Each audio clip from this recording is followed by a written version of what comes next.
Roma empezó siendo una pequeña república y se convirtió a lo largo de más de 600 años en el mayor imperio que jamás se haya conocido. En su apogeo llegó a extenderse desde Londres hasta Bagdad, gracias al que fue el primer ejército profesional. De esta forma, se convirtió en el modelo de la civilización occidental. Sin embargo, cuando el imperio comenzó a tambalearse, se derrumbó a una velocidad vertiginosa. El poderío de Roma solo tardaría 100 años en desvanecerse como el humo, barrido por las invasiones de los bárbaros. ¿Cómo ocurrió algo así? El Imperio Romano, la primera guerra bárbara.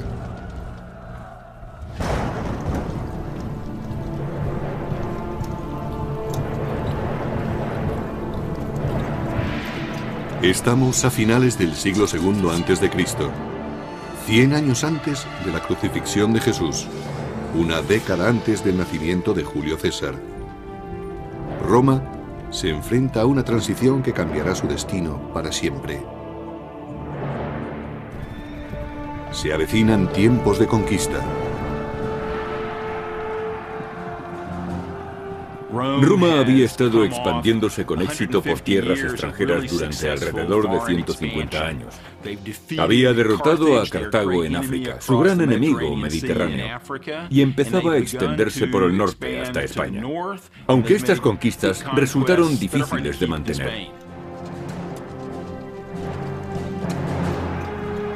Pero mientras Roma conquistaba un lugar en el mundo mediante brutales campañas, la República se enfrentaba a un cataclismo que forzaría a los romanos a cambiar el sistema senatorial por la dictadura absoluta de un emperador.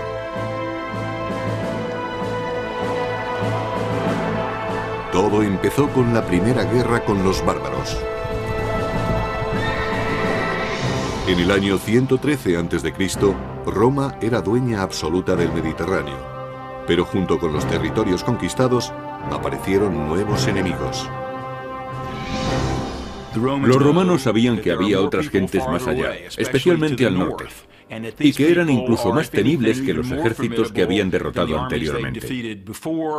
Les preocupaba que aquellas gentes invadieran Roma. Más allá de las fronteras romanas, los soldados se enfrentaban a una clase desconocida de guerreros.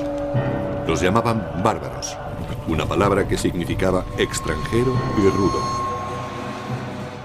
Cualquiera que no siguiera las costumbres ni hablara las lenguas clásicas latino o griego era considerado alguien diferente, un bárbaro.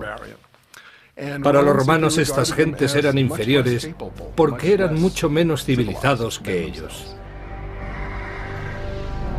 Solo la escarpada cordillera de los Alpes mantenía a raya a los bárbaros del norte. Desde el punto de vista de los romanos, la cordillera de los Alpes al norte de Italia era la barrera que los mantenía separados de las invasiones. Pero los romanos no controlaban aquella barrera. Sabían que podía ser rebasada en cualquier momento y temían que el enemigo entrara en Roma a través de ella.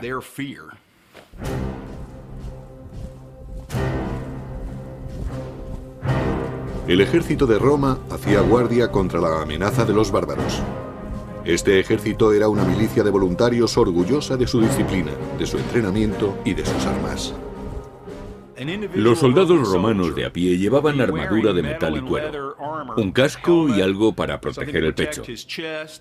En conjunto, la armadura pesaría entre 25 y 30 kilos, la mitad de su peso corporal. El peso de las conquistas de Roma descansaba sobre los hombros de guerreros endurecidos en combate. Pero en la capital, eran los miembros del gobierno los que recolectaban los beneficios. Roma todavía no era un imperio, sino una república dirigida por el Senado. En la cima política había 2 cónsules electos. Eran los cargos civiles y militares más altos y con mayor poder de Roma. Por encima de todo estaba la dirección del ejército. La seguridad nacional era lo primero. Pero debido a su alta posición, los cónsules ostentaban también un papel muy importante en la política y en la legislación. A pesar de que la República Romana se regía por ideales democráticos, los hombres no nacían iguales. A pesar de que los soldados ganaran numerosas batallas para Roma, jamás podrían aspirar a ser cónsules. El más alto cargo del Estado estaba reservado a familias importantes, como la de Gnaeus Papirius Carbo. Un número muy reducido de familias dominaba las elecciones a cónsul, debido a que en Roma se creía que eran imprescindibles los honores que provenían directamente de personas distinguidas de la sociedad. Al expandirse Roma, los honores dejaron de basarse en el mérito para hacerlo en el dinero. Lo que ocurrió fue que conforme Roma iba conquistando más territorios, más riquezas había en las ciudades del imperio. Y las riquezas ligadas al poder corrompían a ciudadanos y aristócratas por igual. Según se conseguía más poder con las riquezas, más atractivas eran estas para la sociedad romana y más peso tenían en la política. Gracias a su fortuna, Carbo pudo comprarse el puesto de cónsul. El sistema electoral en Roma, a finales de la República, era extremadamente corrupto. Había personas que otorgaban toda clase de prebendas, hacían regalos o simplemente pagaban para conseguir votos. Pero al norte de Europa, una peligrosa tribu desconocida hasta entonces, la de los cimbrios, avanzaba desde sus poblados hacia territorio romano. Sin ningún atisbo de civilización, los cimbrios infundían terror, según relata el antiguo historiador y biógrafo Plutarco. Se creía que eran tribus germánicas, debido a su gran estatura y al color azul claro de los ojos. Además, su nombre, cimbrios, es el término germánico para saqueadores. Conducidas por un gran líder, Boirix, sus hordas dejaban un rastro de destrucción allá por donde pasaban. Eran gentes características de la Edad de Hierro. Todavía hoy no se sabe exactamente qué es lo que buscaban. Quizá quisieran apoderarse de provincias que se habían hecho ricas comerciando con Roma. Es posible que solo buscaran la fortuna de las tierras próximas al Mediterráneo. Los cimbrios no eran los únicos a los que atrajo la creciente riqueza de Roma. Más hacia el sur, otras dos tribus bárbaras se unieron a ellos, los teutones y los ambrones. Los ejércitos bárbaros combinados se dirigieron directamente a territorio romano a través de un paso alpino, solo guardado por los habitantes de Noricum o Nórica.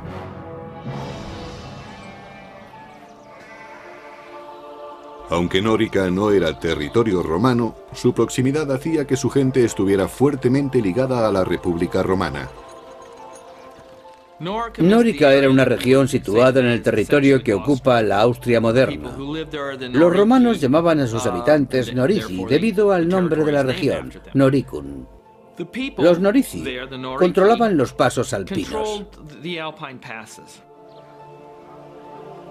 Los romanos comerciaban también con los Noirici, pues tenían fama por su habilidad en el trabajo de los metales preciosos y del hierro. La riqueza de los Norici se basaba fundamentalmente en materias primas tales como oro, plata y sal. La minería de la sal era muy importante en los Alpes. Los romanos necesitaban grandes cantidades de sal para usarla como conservante y requerían ese conservante permanentemente. Los pueblos de Nórica eran una tentación irresistible para los despiadados guerreros cimbrios. No les faltaban armas, por lo que podían iniciar un saqueo en cualquier momento. En el segundo y primer siglo antes de Cristo, los cimbrios tenían espadas, lanzas y escudos. Los cascos eran muy raros, pero estaban equipados con un armamento muy efectivo. Pero los bárbaros ansiaban algo más que las riquezas de los habitantes de Nórica. Los bárbaros del norte emigraban para conquistar nuevas tierras. Su objetivo no era simplemente realizar una incursión y marcharse. Querían vivir cerca de Roma. Los artesanos de Nórica no tenían ninguna posibilidad contra los guerreros del norte.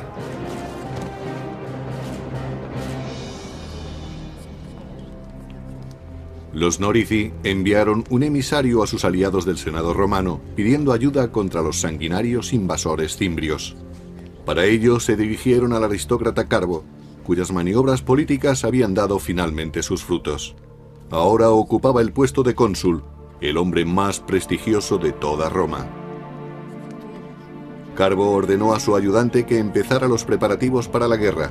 Tenía solo un año para ganar la gloria y la riqueza que da la victoria. Tenía que demostrar sus cualidades de dirigente por medio de un acto viril. Y ese acto viril era hacerse con el éxito en el campo de batalla. Los generales no solo cosechaban para ellos y sus familias, sino para todos los que les seguían.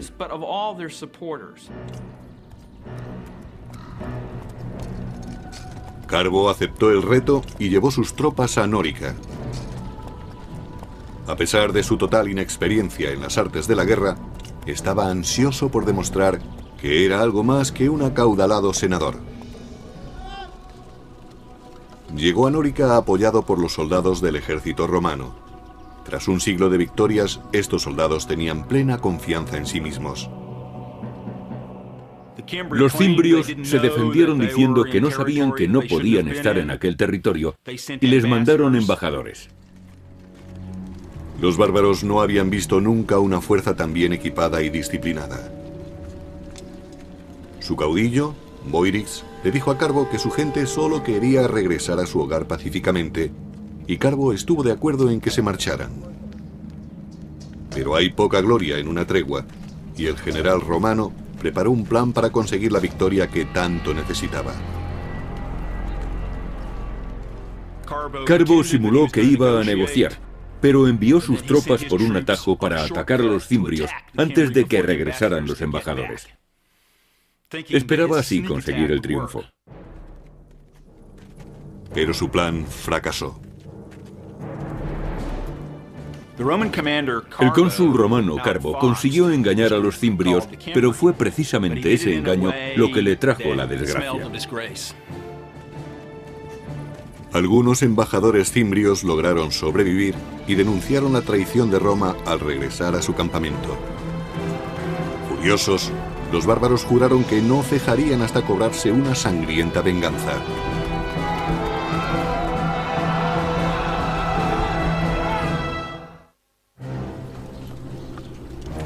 En 113 a.C., el general romano Carbo parlamentó en busca de paz con unos violentos bárbaros, los cimbrios, pero finalmente se retractó y asesinó a sus embajadores. Su traición despertó la ira de los bárbaros, quienes daban un gran valor a la palabra dada. Jurando vengar a sus camaradas caídos, los cimbrios devolvieron el golpe con súbita furia. Así lo escribió el biógrafo clásico Plutarco. Su valor y osadía no tenían parangón. Se lanzaron a la batalla con la velocidad del rayo. Nada podía detenerles.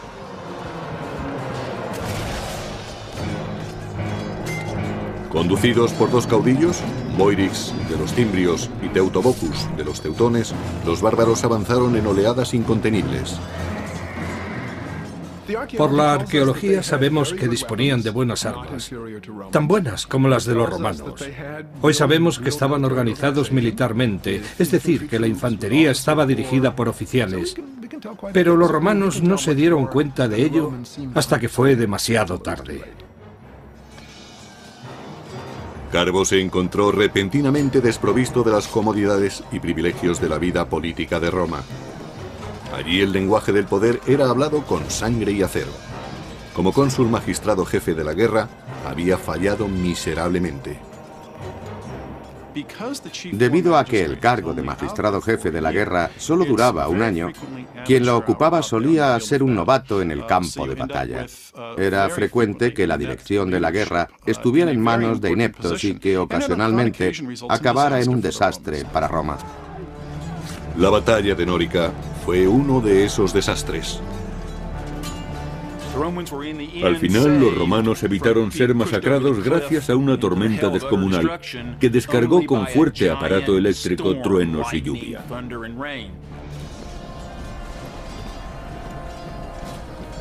Derribado de su caballo, Carbo trató de huir de aquel caos de muerte. Pero escapó de la batalla solo para suicidarse, pues había caído en desgracia ante Roma y ante los ojos de los dioses. Los dioses salvaron a los romanos, pero solo después de que un gran número de ellos hubiera muerto. Dedujeron que los dioses estaban descontentos con el comportamiento de Roma. A pesar de lo ocurrido, los romanos siguieron creyendo que solo los aristócratas podían conducirlos a la victoria. Los romanos creían que lo antiguo era lo bueno y que lo nuevo era peligroso. Por eso los políticos y líderes preferían personas procedentes de una familia con un amplio historial. A lo largo de la década siguiente, una serie de nobles más arrogantes que capaces dirigieron los ejércitos para proteger la provincia que Roma tenía en las Galias. Se enfrentaron a los bárbaros en Tolosa, Burdigalia y finalmente en Aurasio, ciudades que hoy en día conocemos como Toulouse, Burdeos y Orange. En cada combate, los bárbaros derrotaron completamente a las legiones romanas. Los romanos tenían su propia manera de combatir. En la película Gladiator se muestra una representación perfecta de cuando Roma combatía. Preparaban durante horas el orden de combate y luego se lanzaban al ataque. En contraste, el contraataque de los bárbaros era impredecible y devastador para las filas romanas. Si un soldado de una fila caía abatido, el que estaba detrás de él ocupaba su puesto. Los soldados veían la muerte muy de cerca.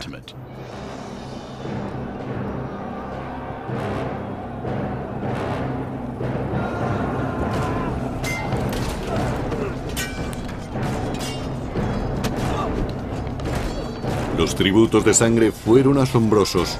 Solo en Aurasio fueron masacrados 80.000 romanos en una tarde. Cuando un ejército pierde cohesión, sus hombres pasan a ser peces en un estanque.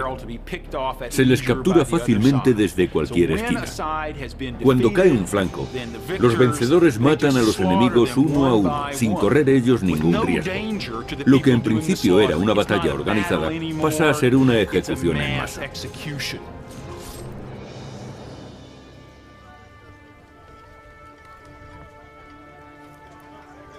En el año 105 a.C., los cimbrios y sus aliados deseaban algo más que la sangre y el botín de Roma. Algunos miembros del clan habían ido allí a echar raíces. Eran agricultores y comerciaban con sus productos. Vivían en pequeños poblados. Cultivaban trigo, cebada, centeno, avena y mijo, una amplia variedad de cereales. También cultivaban lentejas, garbanzos y habas. El ganado era extremadamente importante. Criaban cerdos, cabras y corderos. La nueva situación alarmaba a los romanos. Para ellos, la amenaza no eran solo los guerreros bárbaros, sino también sus mujeres. La presencia de las mujeres indicaba a los romanos que los invasores habían llegado para asentarse. En otras palabras, eran grupos que llegaban para alterar significativamente la forma de vida romana, amenazando a sus valores fundamentales. Si solo fuera una incursión, no serían más que un grupo de jóvenes a los que podrían manejar fácilmente. Pero si traían a sus mujeres, se trataba de un fenómeno migratorio para establecerse que requería una solución más firme y a largo plazo.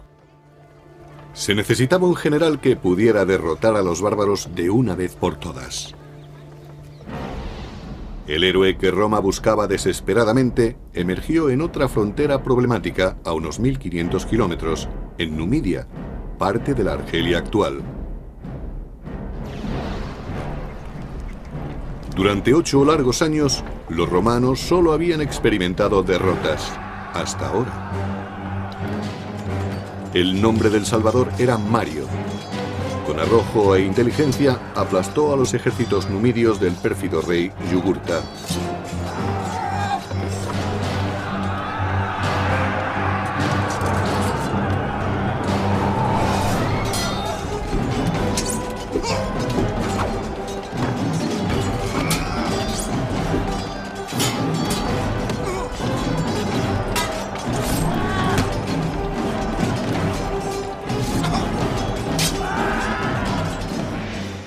Roma necesitaba grandes soldados, y Mario era el mejor que había tenido.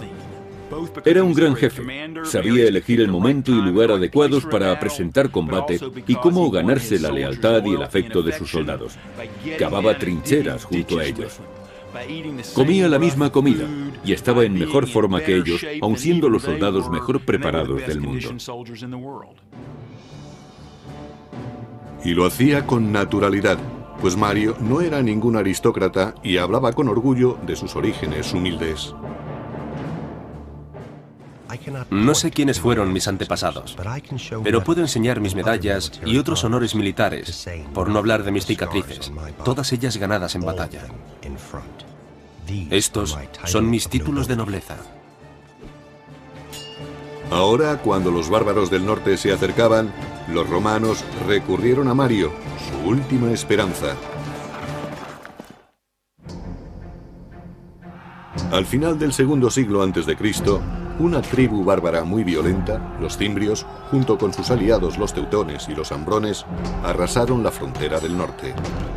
Una aterrorizada Roma recurrió entonces a su mejor general, el nuevo cónsul Mario.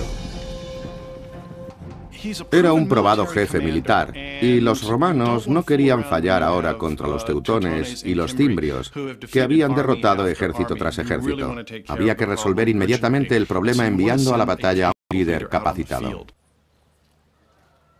Pero el gran Mario no podía dirigir sin hombres que le siguieran. Devastada tras una década de guerra, Roma pasaba por una escasez crítica de soldados. Los romanos llevaban años de luchas contra las tribus germánicas, y en esos años, el 113, 109, 107, 106 y 105 a.C., perdieron a muchos hombres en el campo de batalla. Por tanto, se enfrentaban a una terrible crisis. A pesar de una enérgica campaña de reclutamiento, Mario no logró encontrar suficientes terratenientes que quisieran luchar. Para ingresar en el ejército romano en la Alta República había que tener propiedades, recursos, y eso causaba problemas al ejército romano a la hora de conseguir un número suficiente de soldados. La solución de Mario fue tan sencilla como radical. Envió a reclutar soldados entre las gentes pobres que no poseían tierras. Si no había que tener propiedades para ser ciudadano romano, ¿por qué tenerlas para ser legionario? Muchos querían ser soldados, era un buen trabajo y muy emocionante.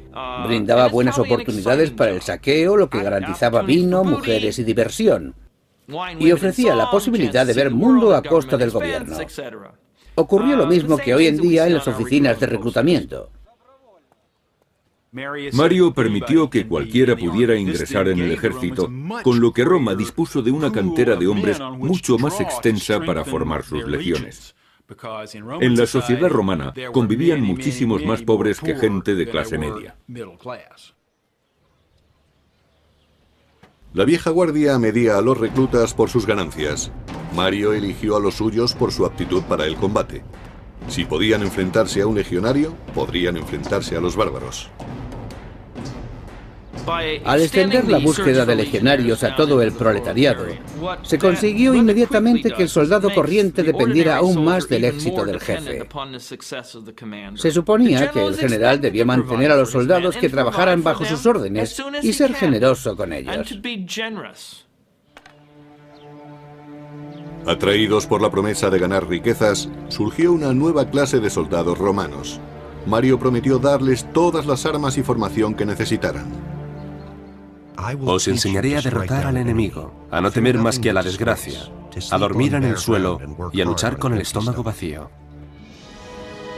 En el año 104 a.C., Mario se dirigió con su ejército a las Galias para enfrentarse a los cimbrios.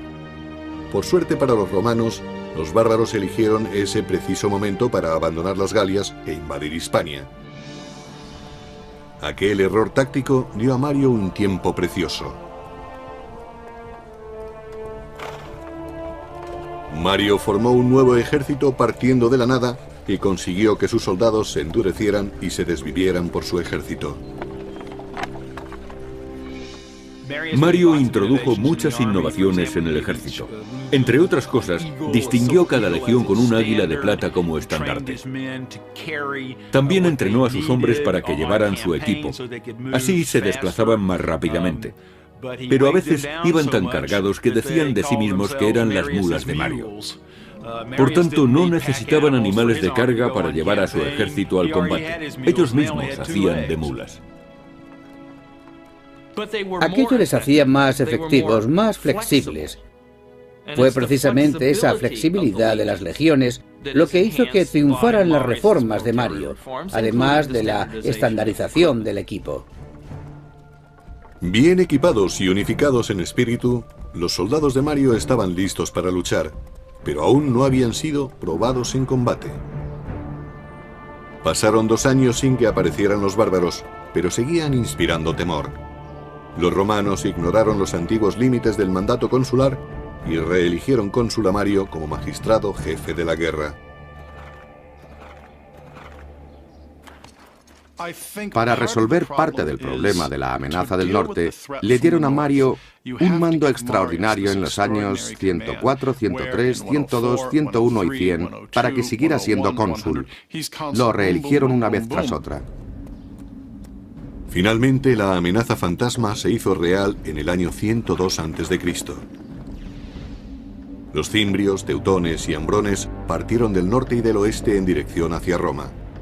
Mario construyó una fortaleza cerca de Aurasio y envió otro destacamento para proteger Nórica.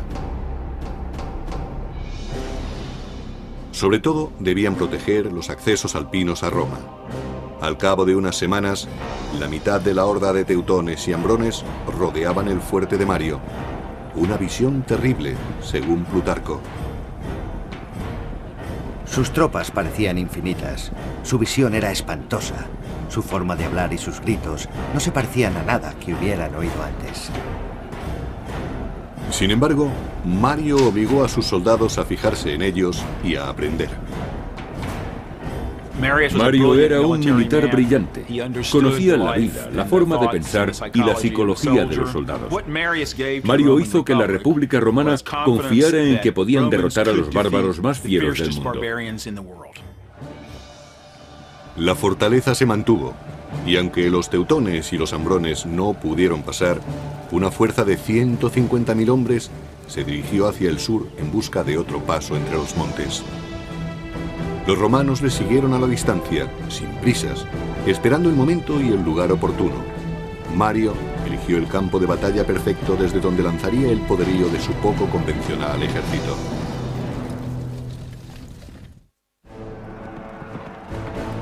En el año 102 a.C., miles de bárbaros se dirigían a Roma. El gran general romano Mario persiguió a los teutones y ambrones mientras trataban de encontrar un paso entre los Alpes. Trasladó a sus soldados desde su fortaleza de Aurasio a Aquae-Sextiae, la actual Aix-en-Provence de Francia. Allí, Mario ordenó a sus hombres que acamparan, tras elegir cuidadosamente su posición. El campamento romano era una pieza singular de su maquinaria militar. Preferentemente debía estar situado en un alto para observar las maniobras del enemigo. Tenía forma de cuadrícula y estaba rodeado de un foso profundo con un terraplén que conducía directamente a él, conocido como Ager. Todos tenían una misión que cumplir. Solían tener una característica adicional que este campamento particular no poseía. De acuerdo con Plutarco, Mario eligió una posición que no estaba bien abastecida de agua. Se dice que lo hizo deliberadamente para animar a sus soldados a la lucha. Cuando se quejaban de que tenían sed, Mario les señalaba un río cercano al campamento bárbaro y les decía: allí tenéis agua para beber, pero hay que pagarla con sangre. A las orillas del Ródano, asentados en dos grandes campamentos, los ambrones y los teutones tenían toda el agua que querían para beber. Convencidos de que los romanos no eran problema para ellos, los ambrones se entregaron a los festejos. Los romanos, especialmente los soldados corrientes, tenían miedo a los bárbaros que estaban más al norte, los de climas más fríos. Los climas extremos endurecían a los hombres. Eran mucho más grandes que los romanos, gritaban más que ellos y desde el punto de vista romano olían muy fuerte. No porque no se bañaran, que probablemente lo hacían más que los romanos, sino porque se rociaban con grasa de oso. Los romanos utilizaban aceite de oliva. Los bárbaros no sospecharon del peligro que se escondía en el bosque. Un pequeño contingente de soldados enviados por Mario les acechaba. Los soldados romanos tenían miedo. Eran realistas. Sabían que se enfrentaban de cerca a la muerte. Ellos, al igual que sus enemigos, no mataban a distancia.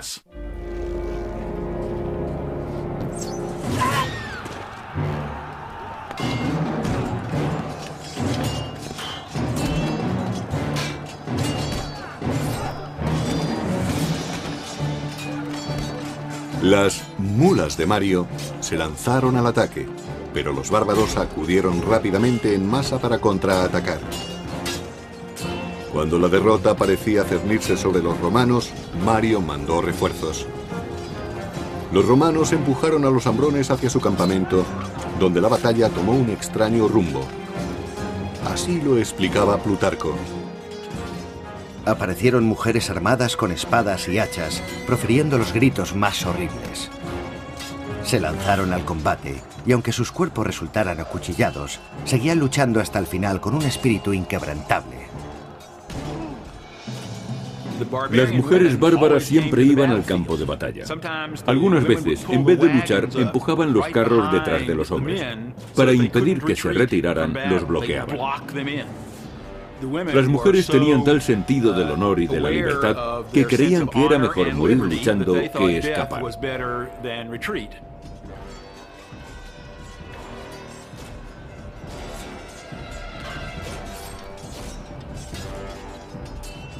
Para los romanos, aquellas mujeres resultaban increíblemente valientes y bravas. Creían que los bárbaros aceptaban los mayores riesgos al traer a sus familias al campo de batalla. Lo arriesgaban todo a una jugada. Su lema era vencer o morir, y eso incluye a todos, hombres, mujeres, niños y recién nacidos.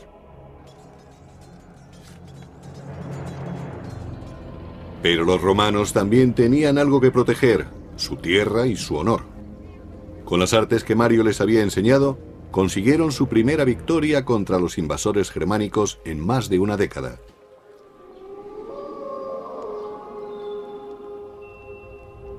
En su campamento, Mario se preparaba para el ataque de represalia que sin duda lanzaría Teutobochus, rey de los teutones. En Aquae Sextiae se enfrentó a una situación táctica realmente difícil. Como de costumbre, el enemigo era muy superior a los romanos, pero Mario supo elegir el momento y el lugar adecuados. Por eso escogió el terreno con sumo cuidado.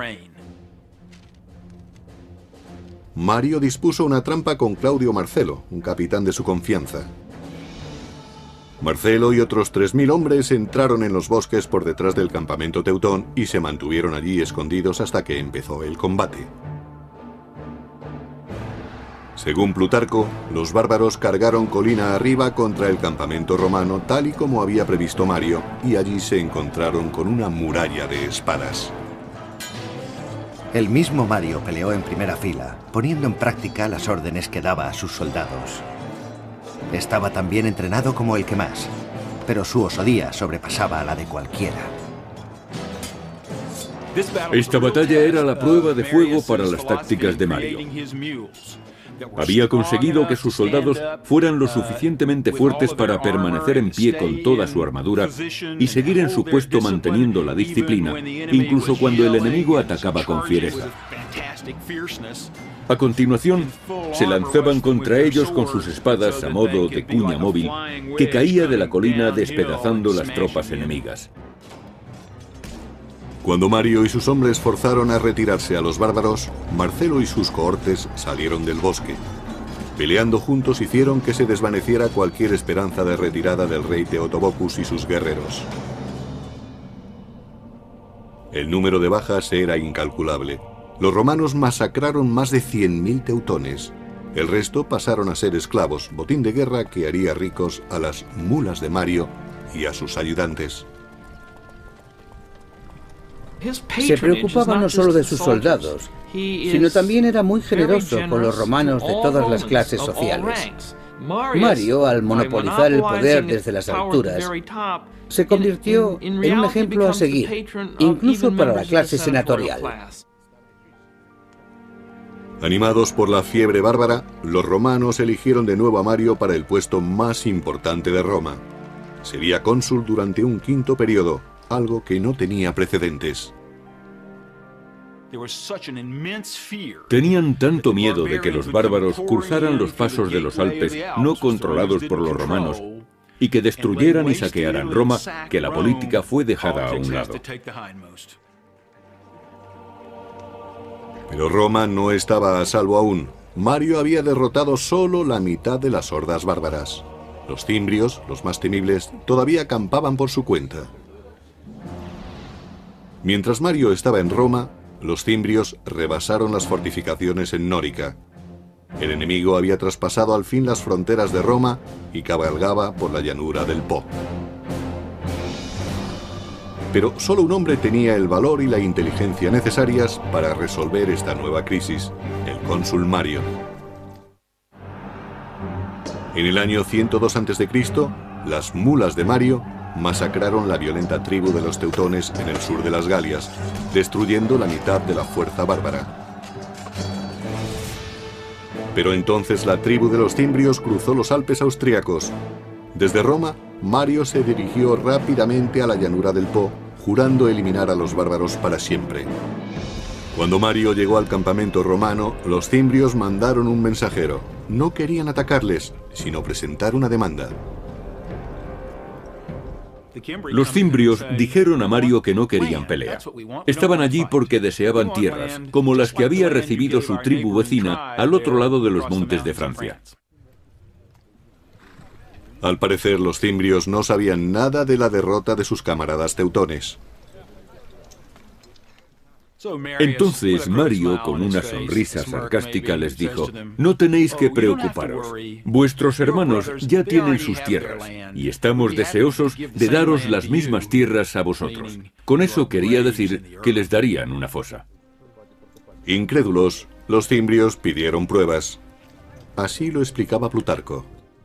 Mario, fingiendo solemnidad, les dijo: vuestro amigo está aquí, no os vayáis sin saludarlo. Y ordenó que Teutobocus, rey de los teutones, fuese llevado ante él cargado de cadenas. Mario no firmó ningún tratado con los cimbrios y su enviado se marchó jurando vengar a su aliado vencido. A pesar de la reciente victoria de Mario contra los bárbaros, los romanos seguían en franca inferioridad numérica frente a los guerreros del norte. Con una batalla en perspectiva, el gran general ordenó sacrificar un animal. Los romanos siempre hacían un sacrificio antes de entrar en combate, para saber si los dioses estaban de acuerdo con su plan bélico. Eso no garantizaba la victoria, pero les daba esperanzas. Los romanos creían seriamente en los presagios. La fe de los romanos era su escudo frente a la abrumadora superioridad del enemigo. Al término del siguiente día se produciría un sacrificio de sangre y esa sangre estaría en manos de los dioses. Mario examinó las entrañas del carnero buscando un signo y encontró que los cielos le favorecían.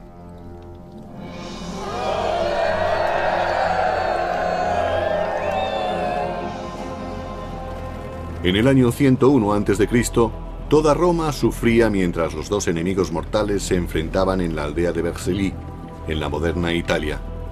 Formada por 15.000 jinetes, la caballería de los cimbrios avanzó por el campo de batalla.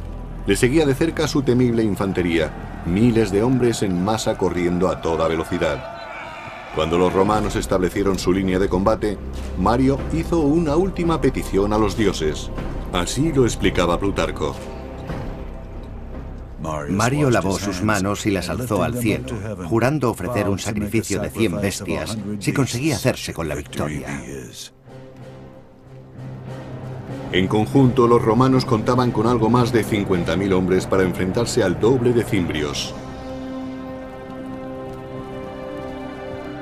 Eran la pesadilla de los romanos, pero Mario supo burlar al enemigo. Situó sus tropas de forma que el sol saliera por detrás de sus soldados, para que cuando estuviera en el cenit, se reflejara en las armaduras y éstas proyectaran destellos. Los bárbaros creyeron que el cielo estallaba en llamas y que los dioses estaban ayudando a sus enemigos. Notando la súbita ansiedad de los cimbrios, los romanos atacaron.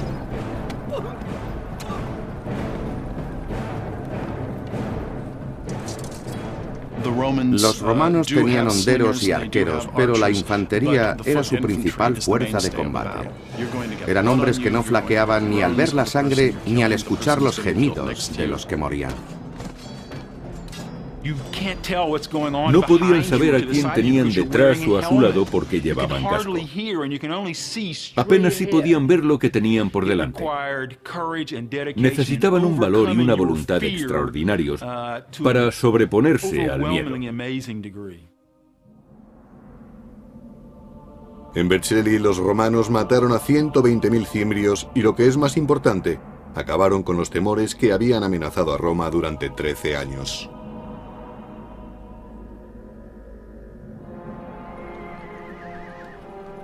Tras la guerra, Mario volvió a Roma convertido en héroe. La multitud lo ensalzó como salvador de la República. A pesar de la vieja ley que no permitía ser cónsul 2 veces consecutivas, fue aclamado nuevamente para el puesto.